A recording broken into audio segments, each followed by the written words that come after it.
Good morning, everyone. Hi, this is Ryan Wilson. I'm up today a little later than usual, but I just in between jobs, so got some time here to hang out. And I got some my music here. You can listen to it. I'll stream it for a little while, and then maybe I'll play some games or something, or we can talk about another topic. I have this presentation that's maybe controversial, but it's not really controversial. It's just that the the facts don't tell us what people have been telling us from the facts just don't tell us what people have been telling us from the era of people born in 1945. People born in 1945 had in some ways an easier life. If you were a man, your life was a lot easier. If you're a woman, it was a lot easier in the sense that you didn't have to work. But in our current era, the modern world is a lot different. What's going on now is men have half the share of GDP that they had in the 1960s, when people in 1945 would be mature workers. And so basically, what's going on is there aren't really providers for women anymore. So women are going to work, and the movement was to women's independence and women's lib, but there have been a number of consequences as a result of that. And the presentation will basically show that the data isn't questionable. Everything is from the Federal Reserve Bank database in St. Louis. It's 100% government data. The counts are everyone in the United States and or samples from the United States that are representative of America. So the data isn't questionable. So that's the problem with it. It's not like I did a bias sample and posted a bunch of statistics that didn't that were of a segment of society that no one even experiences. This is everyone around you. Like in Los Angeles, for example, you walk out the door, and these are the people you see at the mall. At Costco. That's basically what you're running into. So the thing is though is that the movement that we're creating is tied to religion as well. But this is the presentation is really secular data. And the thing is that religion actually isn't better. For example, there is a statistic done by the Christian churches that says that 74% of new marriages fail, that are Christ-based face marriages, whereas general population marriages actually fail a lot less, 70%. So there's a 4% margin of failure for Christ-based face. It's really an illusion in respect that Christians actually stay married longer than others, and it's not true. But there are some anomalies. One of the anomalies is the Latin immigrants who get married, who earn only $30,000 a year. Men and women both earning $30,000 a year, they actually don't get divorced.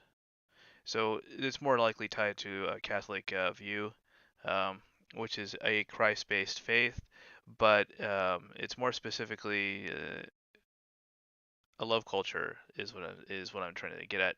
So the thing is that they're poorer, but they stay married for some reason when they get married. But it's harder to get married to a Latina or Latino. So basically, the really good Latinos are actually really good. That's really what I'm saying.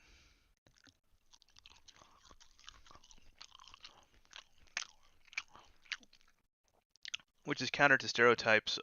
But that's because some people culturally are very loose with relationships, but the really good ones actually stay married. In fact, I was raised by a really good one when I was a child. Her name was Anita. She's actually over 100 years old. She's Mexican, but she married a Scottishman, a Scottishman, I believe Scott. He's Scottish, and she changed her diet because she had some disease, a genetic issue, and which would have shortened her life. But she's actually still alive. She's over 100 years old. Can you believe that? And she's actually a really good person. She used to teach my Bible Bible school and Sunday school for me when I was a really young child. And mostly she confirmed me Christian when I was an adolescent, which is really my baptism.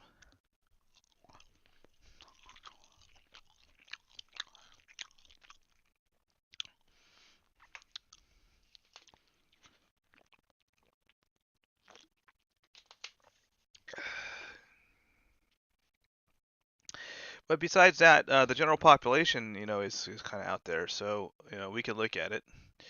But let's start. Let's get started here. You can listen to my song.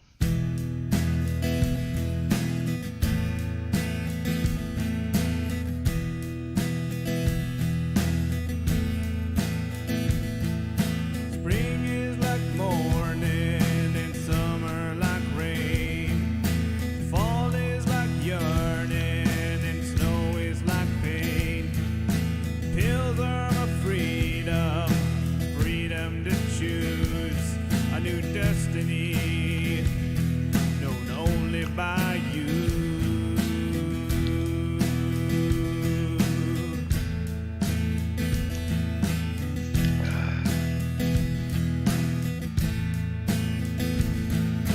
New York, New York, you showed me the rain, but it froze as it fell down in pain, like fallen angels in need of a name, calling for warriors to defend heaven's gates.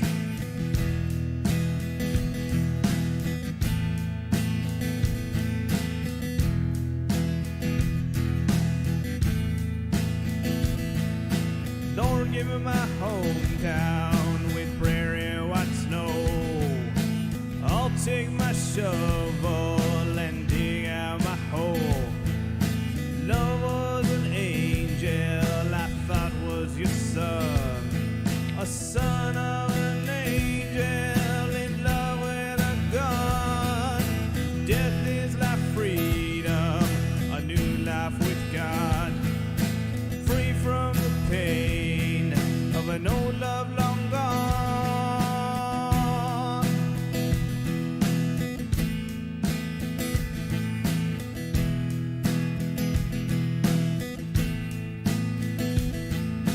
New York, New York, you showed me the rain, but it froze as it fell down in pain, like fallen angels in need of a name, calling for warriors to defend heaven's gates.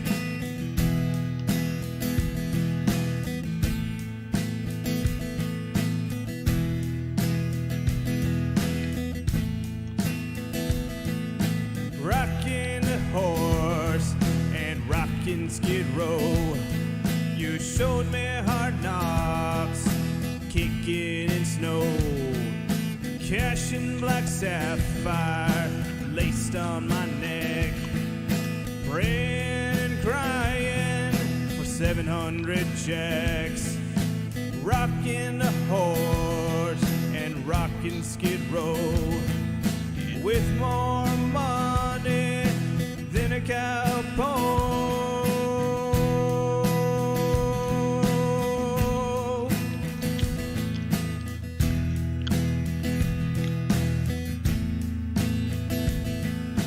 New York, New York, you showed me the rain, but it froze as it fell down in pain, like fallen angels in need of a name, calling for warriors to defend heaven's gates.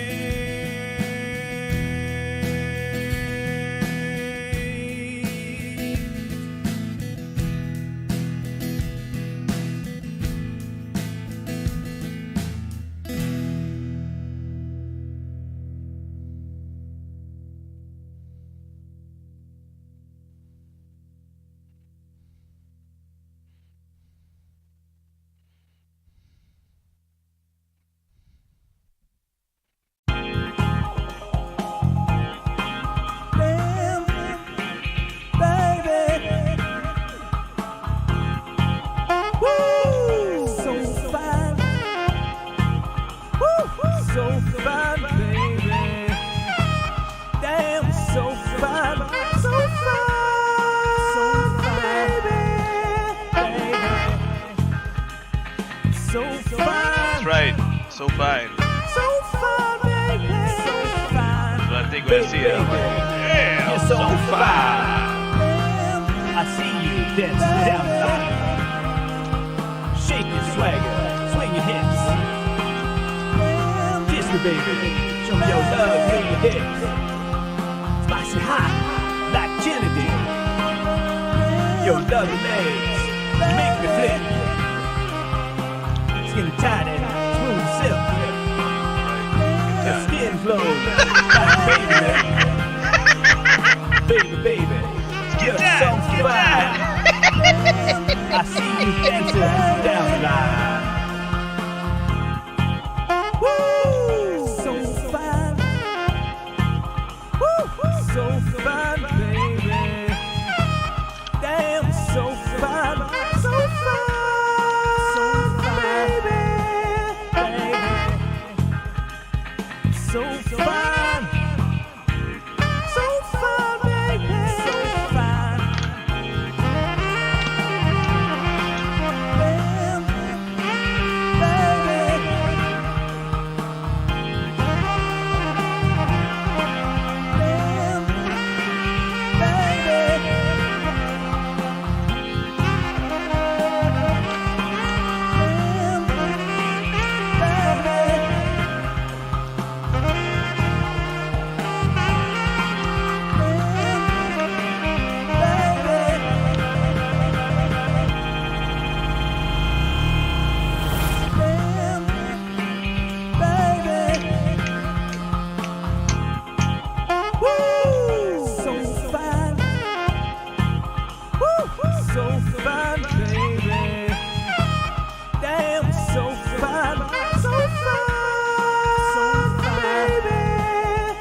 I see you dancing down the line. Shake your swagger, swing your hips. Kiss me, baby, show me your love through your hips. Spicy hot, like Kennedy.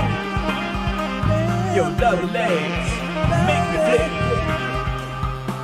Skin tight and smooth silk. Your skin glows like baby, you're so fine. I see you dancing down the line. Alright, so fine. That was a fun song.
Alright guys, so let's talk a little bit.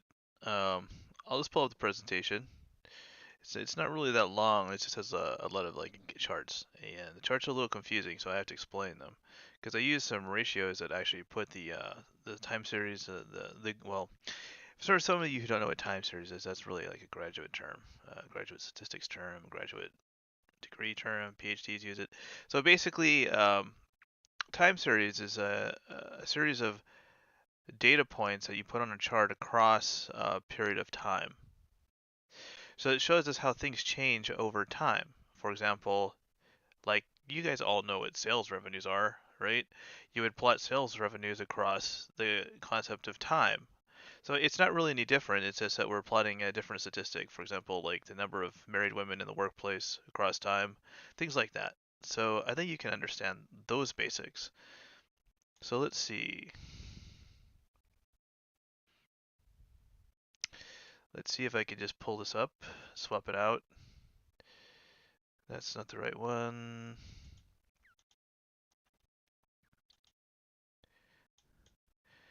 I'm gonna have to go back in here and swap out the Windows capture. Here we go.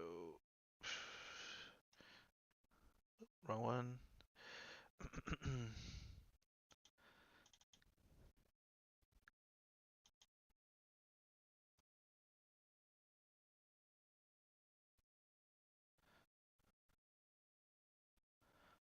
There we go. Okay. So let's hide. Boop. And